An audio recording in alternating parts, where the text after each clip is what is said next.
Without further ado, I would like to welcome our guest poet tonight, who is Dónall Dempsey. And Donall, who claims a Cork branch of the family somewhere, but he might explain that to us later. But he was born in the Cork, Kildare, and he was Ireland's first poet in residence secondary school. He has read on Irish radio and appeared in RTE, where he was called the soldier poet, because he was a young volunteer in the Irish Defence Force. And he was known to his fellow army recruits as Shakespeare, because he held them spellbound with tales from the plays of the bard. Donall moved to London in the 80s and completed a university degree there. He continued to be a prolific poet and became well known in the London poetry scene, especially poems with the theme of love, death, innocence of children's vision of the world. His poems were inspired by his work as a care worker for the elderly and mentally infirm, and his experience as London school teacher and as a loving father. His poems have been published in numerous magazines, anthologies, and journals, both online and in print. And recently, his work has been used by the Overlook Academy to make teaching videos.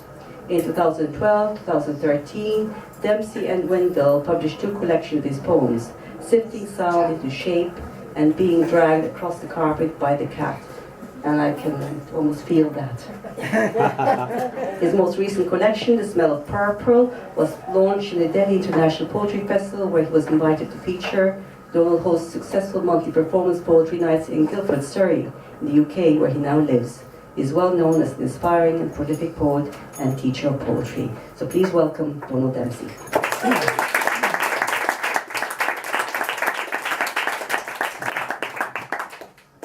Snowfall. She wakes to a morning with no reason for living, cries in the mirror to be forgiven, puts on her makeup, takes off her clothes, sits there and bleeds until she can't feel the blood in her veins runs cold. The cat cries to be fed, the batteries in her Walkman go dead, the Rachmaninoff stops. A letter she will never read falls on the welcome mat. Somewhere a mobile rings and stops. A member of a minor political party looking for her vote rings the doorbell twice, slips on the ice and ruins his coat, curses. A man laughs at another man's joke. It's a big laugh, he's a big bloke. Laughter invades the square, there's a chill in the air. Her best friend calls for her to go on a blind date. She does not hear. Snow, snow, snow falls. Thank you. Same lady, happier times. This is down the road near Ballygarvan in our farm. I've got folk here. This is the first time I've had family. Regina and Edmund down at the back have come and seen me, and they've made me as nervous as anything. And so this is about a ballet, and it's called Preserve. Tongues stained with blackberries, we collect kisses, falling into ditches, being stung by nettles. Your dress snags on a briar, and you cry out in mock horror. I cut my way through the tangle of thorns as if I were your prince. Charming me, you undo your buttons as you step out of your dress, as if you were stepping out of yourself. Your dress hangs like a chrysalis. You let down your golden hair and we make love then and there, a tractor and some cows go by. We laugh and try to hide. The sun beats down on my bum, we giggle and come, return to the big old dirty town and turn our blackberry picking days into luscious winter jam. Lovely.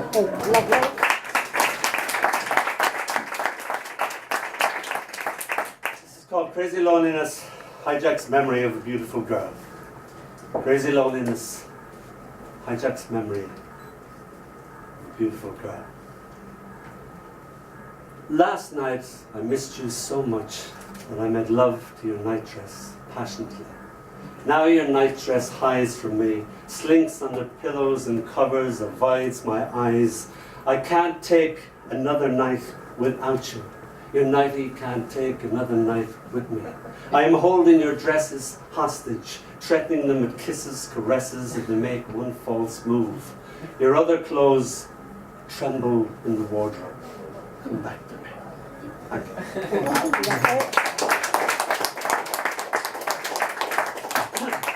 Clothes have no memory. Your most prized dress must confess that it cannot remember the swell of your breast, the rise and fall of your breathing. Clothes have no memory. It is winter now, and your summer frock has totally forgot the sheer sunny shockingness of being underneath it, absolutely knickerless. Kisses like butterflies alighting high, high on your inner thigh, thigh. Don't even go there, Paul. Clothes have no memory. Your bra, unhooked, unhinged, cannot really recall the thrill of it all as my hands with each caress create your breasts. Clothes have no memory. Clothes have no memory.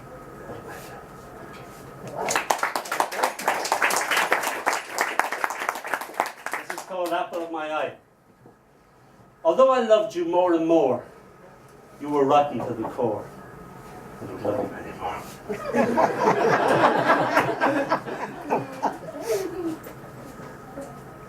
I need to get semi-naked for this, so don't panic. This is as far as it goes. If I do go any farther, Paul will leap upon me and throw a coat over me or something. This is called a delightful little ditty called Autopsy. You made the opening incision with almost clinical precision, took the heart out, found it wanting, took the top off the head, removed the mind. What exactly was it you expected to find? I looked at you with sad eyes that said, it wouldn't have hurt half as much if you'd only waited till I was dead. Now we get to the Irish. You know the difference a day makes, the difference a woman makes, God's sake. So this is called Grandma Cree, which is an old-fashioned way of saying love of my life. My uncle Michael, you'll hear a lot about my Uncle Michael tonight. When I used to say, Mikey, when did that happen? And he'd always say, oh, by Ullastraw. And it took me ages to learn out, but Ullastraw is archaic Irish, for God's sake. Never mind Irish, it's archaic Irish. And Ullastraw means the day before yesterday. Now, why you need a term for the day before yesterday, I have no idea. But everything happened Ullastraw. When he didn't want to tell me, he'd say Ullastraw. And I used to tell this to English folk, and they used to go, oh, that's so funny in Irish and everything. And I talked to the Chinese people, and they said, what's so funny about that? We also have a word for the day before yesterday. So I felt good about that. The other thing Mikey would say, I'd say, when did that happen, Mikey? When did they do this? And when did they do that? And he said, oh, that was a granny ago.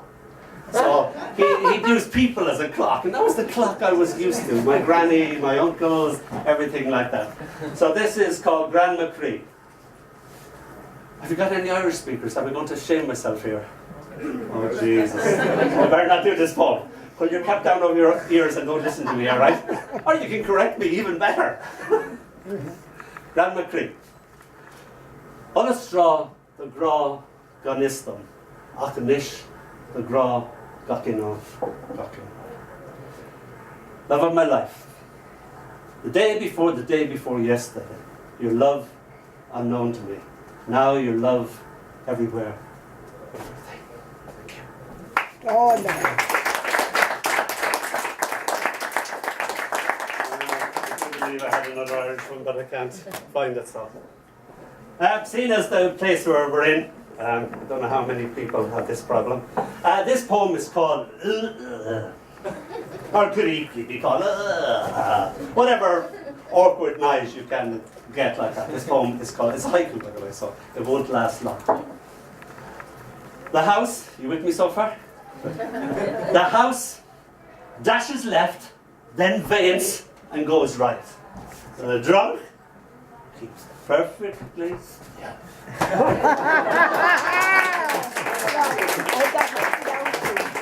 Right, haikus don't usually have titles, so sue me. This one does. It's called Handyman, and haikus don't usually have a call and response. This one does, and it doesn't partake, but you can partake. So I only want you to join in the first two syllables. Can you do that for me? Yep. Cool. Alright, this is called handyman. So when I say the first two syllables, you repeat. Party! Party! Jesus. That's what the parties you go to. Right, we do that again. Handyman. Party! Party! And your boob pops out. And I pop it back and hand you like that. Again. These things happen. Another haiku. My daughter, it was her 3rd year of being herself, and she had 40 little people of her peers around to celebrate this fact. And they were going mad in another room. And I thought, what a God's name are they going on there? So I thought I'd better go in there and find out what the hell they're up to. And just as I approached the door and put my hand out for the knob, it went absolutely quiet, like a cicada, just go. And now the silence was more worrying. And I was thinking, what in God's name is creating this sound? And just when I went to turn the knob, the door opened, hit me in the face, and 40 little kids came in, and they basically said this haiku to me. So I don't have to make these things up or write them. They just happen. So this is called New Dog, Old Tricks. The dog's in the loo! We was teaching him to pee! And he just fell in. I don't know if you've ever seen a half-drowned Yorkie trying to scramble out of a xylophone. It's really terrible altogether. Now I'll get on to the books. The books. I had the pleasure of having a heart attack. When I say the pleasure of having a heart attack, as you can see, can you picture me, please? I'm flesh and blood, am I not? I am still here. That is the pleasure of having a heart attack and of surviving it. It's the most god-awful pain. It's the pain that passeth all understanding. So, of course, I had to write a poem about it. It's called Your Littlest Smile. Death, rather diffident, rather shy, comes to me and says, it is time to die. Okay, I say, when? Now. Like this moment. This second. I struggle with my heart attack as death, feeling bad about it, repossesses my artifacts. Outside, a van pulls up with neat Gothic script. Debt, removals. It spells out in big, bold letters. I like it. Death's got style and a nice smile, and is a kind of groovy guy. Or is he a lady? Boy, it's hard to tell. This heart attack hurts like hell. Okay, boys, take it all away. Death's little helpers, all big bruisers, all over 6'2", former nightclub bouncers. They take away the blue sky under which I had first kissed you. They take away the little day-to-day things I always loved, the shape of your mouth, your continuously falling hair brushed impatiently away from your eyes, the smell of your perfume in an empty room, the littlest of your smiles I had saved for a rainy day. Meanwhile, like a living Houdini, I had done it, somehow wrestled out of the heart attack's straitjacket. Damn, death spat in a peevish manner. How, in God's name, did you do that? Death sighed, okay kid, you got me this time. Right boys, put it all back, put everything back. Lay's boys scowled at me as if to say, I remember you, sonny Jim. You! Death snarled from the side of his mouth. Annoyed now, no more Mr. Nice Guy. You! I'll see you again. A tear trickled down my cheek. Unable to speak, all I could do was glance down, your littlest smile clasped tightly in my hand.